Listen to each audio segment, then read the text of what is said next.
Riding my bike is, I literally live and breathe cycling.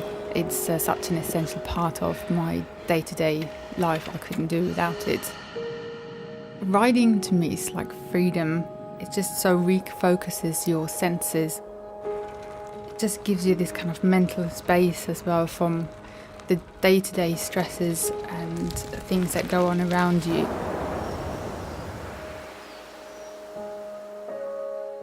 I cycle to work 5 days a week, whatever the weather. Wake up at 4:45, grab the bike, grab my helmet, and head straight to the park where I meet up with friends and we basically train very, very hard. This is 6:30, 7 a.m. It's before the city's woken up, but you've been up for a few hours and then you go to work and you have this sense of achievement and satisfaction that you've already done your training for the day. You've already pushed yourself. I had an accident about 6 years ago, which I never really recovered from, and led to chronic pain, which I have across most of my spine. Unfortunately, it doesn't really respond to any medication, but cycling is one of the things that does help. Living with chronic pain makes sometimes training really difficult because you get very exhausted and it's sometimes the last thing on your mind, having to exercise.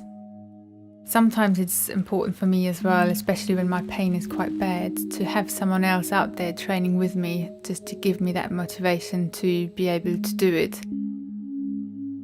The first time I did a trip to the Pyrenees, it made me want to stop sort of racing and just do mountains because I absolutely loved it. Seeing that summit for so long, seeing those roads wind, seeing you out of the saddle, in the saddle, you just rely on yourself to just keep pushing and you can get there. It's a little bit of a love-hate relationship until you reach the top. And once you're on the top, you fall in love with the place.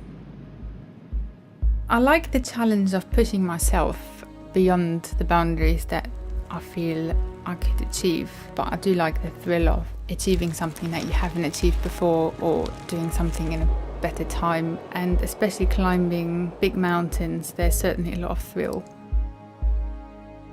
When we design kit, the key thing that we do bear in mind is that it has to perform and it has to be functional. You want to make sure that the clothing fit perfectly, that the materials are really comfortable. Especially when you do a lot of longer rides, you don't really want to be aware that you're even wearing anything so that you can really focus on just giving your best on the bike. Comfort is probably a key factor. It's great to have something that feels good when you're wearing it, but is also very practical. It feels strong, it feels well made. It feels like someone's really taken the care to making it, and you can do it justice by putting it on and riding in it in whichever way you see fit. Looking good is very important, and why should it change when you get on a bicycle? Something that looks good kind of makes you feel good, and that just gives you the extra confidence to ride harder. Men and women, we are the same. We have the same aspirations and goals. It's about pushing yourself hard and defining who you are on the bike. It's about showing that you can do it. It's showing that you can just achieve even when other people give up. My bike is my life. It really is. I wouldn't get to work, I wouldn't get to my friend's house, I wouldn't go out any other way. It's just my release out of everything. This is the sport for me. I'm not going to do this for as long as my body will hold up.